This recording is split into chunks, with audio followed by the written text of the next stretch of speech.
Okay, so what happens if you don't have any elastic? Then you will have to make the ties for the mask. So you will need to make 4 ties. If you have bias tape, then you can just use already pre-made bias tape, then it's done. If you don't, you will cut your fabric strips 18 by 2 inches, okay? Okay, so take it to the iron stations. You're going to fold your fabric in half, and then you're going to press it. And then you're going to open this up.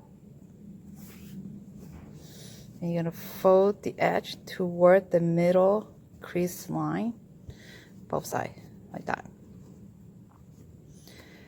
And then we're going to press it again. Okay. So you're going to, okay, so now I'm going to fold this in half again. And then I'm going to sew along this edge right here.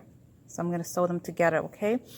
So I'm just going to make my life a little bit easier. I'm going to fold one end in like this.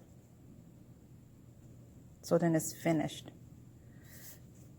And then you can just sort of pin it if you want. And now I'm going to go ahead. I'm going to do a little bit more pins and one there. So we are going to the machine, and then we're going to do a stitch straight all the way down and the end as well. And here you go. This is what you should have, something like that. Okay. So now you have 3 more to do. Now go get on it.